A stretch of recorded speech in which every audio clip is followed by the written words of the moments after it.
जय श्री कृष्णा दोस्तों, बहुत स्वागत है आपका मेरे चैनल पर।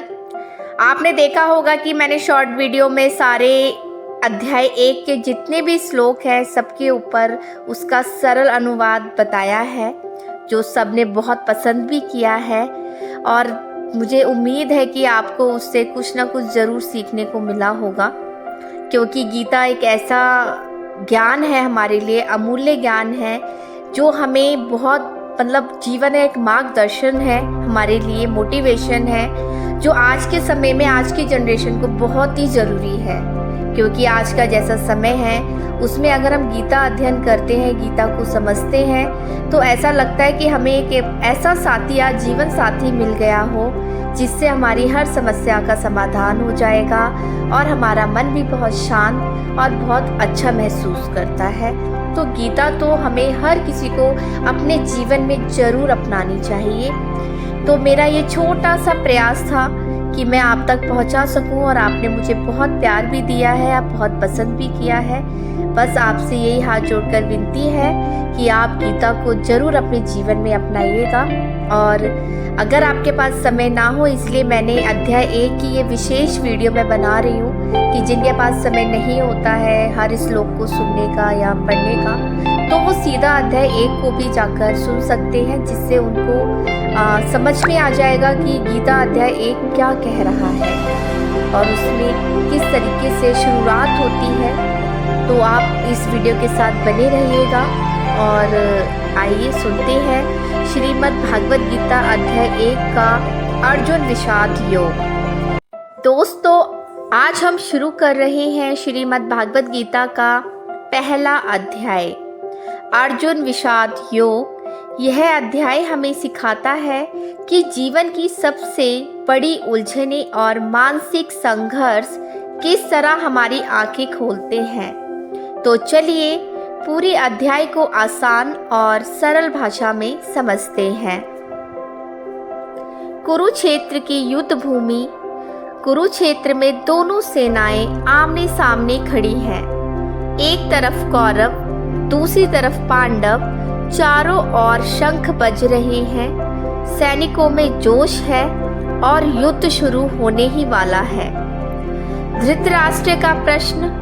अंधे राजा धृतराष्ट्र संजय से पूछते हैं, युद्ध भूमि में मेरे और पांडु के पुत्र क्या कर रहे हैं। यहाँ से गीता का संवाद शुरू होता है।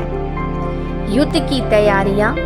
संजय बताते हैं, दुर्योधन द्रोणाचार्य के पास जाकर अपनी सेना की ताकत गिनाता है। वह अपनी सेना का हौसला बढ़ाता है। इसी बीच दोनों तरफ से शंख बजते हैं। भगवान श्री कृष्ण और अर्जुन भी शंख बजाकर अपनी उपस्थिति दर्ज कराते हैं। अर्जुन का अनुरोध। अर्जुन कहते हैं, कृष्ण, मेरी रथ को दोनों सेनाओं के बीच खड़ा करो ताकि मैं देख सकूं किससे युद्ध करना है। कृष्ण रथ बीच में ले जाते हैं। जब अर्जुन सामने खड़े योद्धाओं को देखते हैं, अपने दादा भीष्म, गुरु द्रोणा, भाई, चाचा, मित्र और रिश्तेदार, तो उनका मन विचलित हो जाता है। अर्जुन की मनोदशा। वह सोचते हैं, मैं इन सबको कैसे मारूं? इनकी मृत्यु से मुझे क्या लाभ मिलेगा? क्या राज्य और सुख इनके बगैर अच्छा लगेगा? यदि मैंने अपने ही संबंधियों को मार डाला तो परिवार नष्ट होंगे, परंपराएं टूट जाएंगी, धर्म लुप्त हो जाएगा। अंदर का डर और कमजोरी। अर्जुन के हाथ कांपने लगते हैं। शरीर पसीने से भर जाता है। धनुष हाथ से छूटने लगता है। वे कहते हैं, कृष्ण, मैं युद्ध नहीं कर सकता। मैं इन लोगों को मारकर पाप का भागी नहीं बनना चाहता। मैं तो भीख मांगकर जीना बेहतर समझता हूँ। अध्याय का अंत। इतना कहकर अर्जुन अपना धनुष बाण नीचे रख देते हैं और रथ में बैठ जाते हैं।